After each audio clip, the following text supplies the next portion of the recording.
everybody? So today's concepts with Kimbler. I want to talk about breathing and fighting, or just breath control in general. So in the aspect of fighting, if you've trained, you're definitely going to relate to this. If you haven't, this is a reality that exists that a lot of people don't think of until they run into it. So all the time, you'll have fans watching a fight, UFC or amateur or whatever it is, and I've heard it 100 times. It'll be like, say someone gets knocked out or tapped out in about 20 seconds, and they're like, well, I could have got in there and got, throwing punches for a minute or two. If you haven't trained, no, you can't. You're going to run into an adrenaline dump, and you're going to go about 30 seconds in. Like the rush and all that, there's not a lot I can put words to. It's something you got to experience to understand. Think of this. Think of like you're watching some action movie and someone was defusing a bomb. And they're just sitting there with tweezers, pulling a wire. There's no exertion or anything going on, but they're sweating bullets.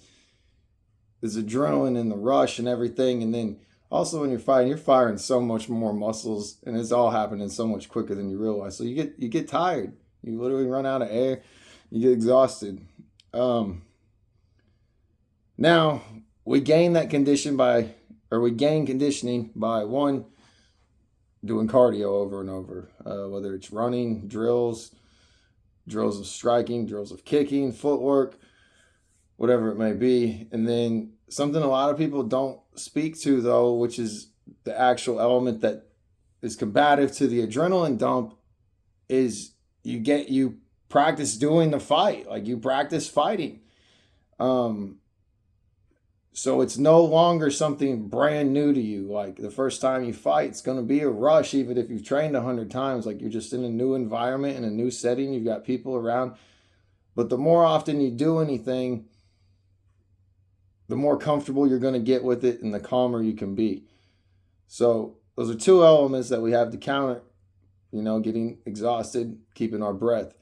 And another thing, when striking, we're throwing those punches, and you'll end up, someone new, like I was speaking earlier, you'll end up holding your breath and you don't realize it.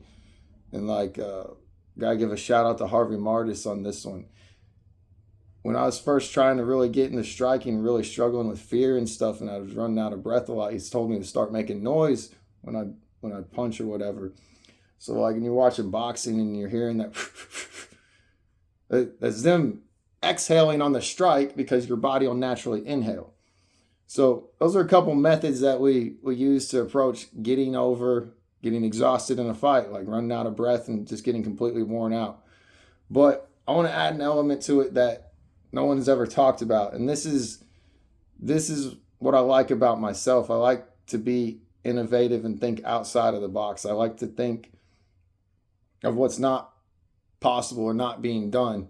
So like when I was watching Chael at work last night, he was talking about something about Rickson Gracie and philosophy, and he was saying him and Bruce Lee, Rickson and Bruce Lee, the only two people he knew that brought philosophy to the game and actually tested them, because people come up with philosophies and everyone says it's wrong. I can attest to that. Anytime I get an idea, people are like, no, it's this way.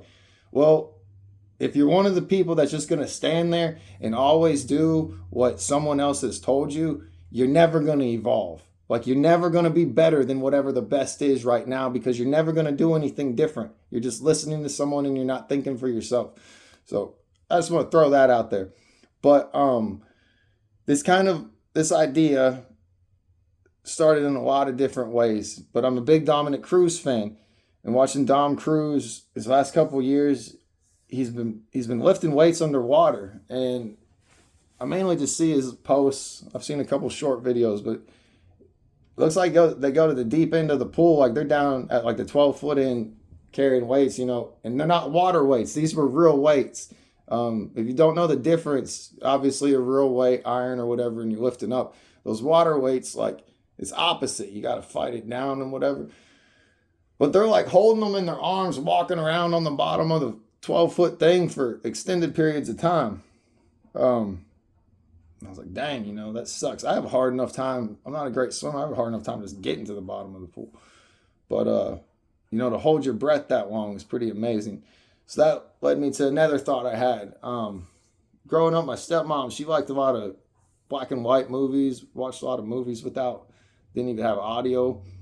And one I remember distinctly is we watched The Creature of the Blue Lagoon.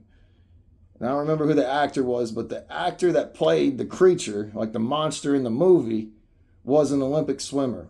And I don't remember when the movie was made, but it was black and white. I'm wanting to say 50s or before. So, we're looking at 70 years between here and there. And I was probably around 4th grade whenever I watched this. And the reason I remember the details so much is like, as we're watching this movie and we're watching it on some cable channel, it keeps having like these pop-ups that have little information about things going on in the movie, kind of like behind the scenes stuff. And it gets to saying that the swimmer, he was holding his breath for like 3 to 4 minutes at a time while they were trying to film this so they could get the shot. That was back in the day. Now, me being in 4th grade, I was just in this phase with my friends where we were constantly like trying to hold our breath and see who could hold it the longest. And I feel like around 30 seconds was the longest. Maybe someone did a minute. We were all kids, so people were probably cheating, trying to breathe through their nose or whatever. But when I heard that swimmer did 3 minutes, I was like, wow. And whatever, I've carried that in the back of my head and didn't really think about it a lot until David Blaine did Ascension probably 2 years ago. He held on to a bunch of balloons and basically floated off, and then he jumped off. But there's a lot more to that, and he really started getting into breathing techniques. If anyone goes and watches the Joe Rogan episode with David Blaine, that is really, really interesting. He goes over a lot of concepts that I like. But due to the altitude, like 25,000 feet in the air, you can't breathe the same. It's cold, whatever. He could lower his heart rate. He could control all that mentally. All that's just practice, doing it over and over and over and over and teaching your body stuff. So much of life and reality in this world is like, we say we can't do it because it hasn't been done. It's like, you're not going to be able to go pick up 500 pounds. But if you practice every day and you start at 100 and then you go to 110, then you can pick up 500. It's just the same concept. But when David Blaine's on Joe Rogan, he gets to talking about different stunts he'd done. I knew who he was as a kid watching Street Magic stuff. I lost track of all these stunts. He ends up like in Times Square in like a globe thing, something like that, round, filled with water. And he set a record for like 17 minutes. And that's like without breathing.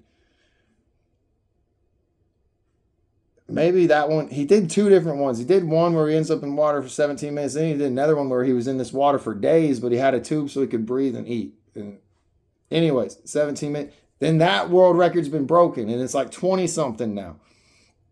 And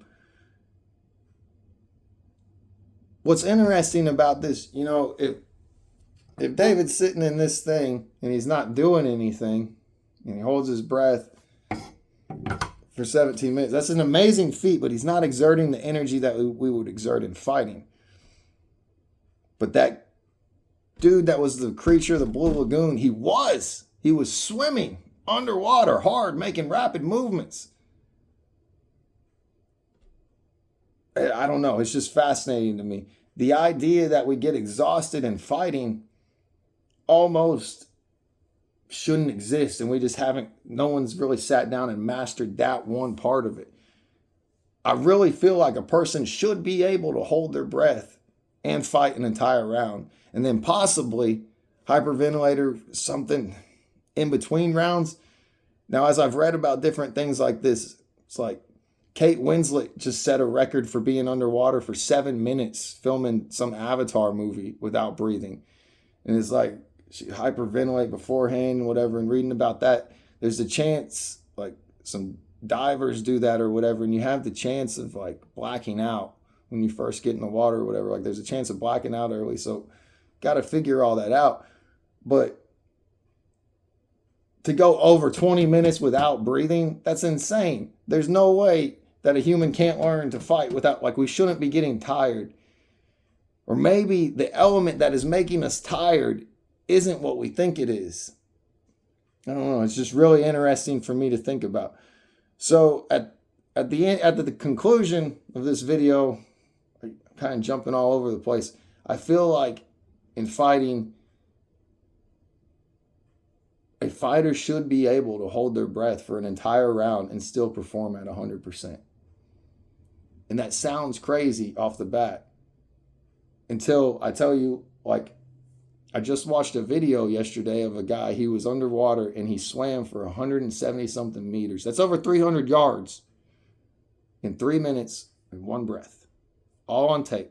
Guinness Book of World Record. It's all just practice over and over and over.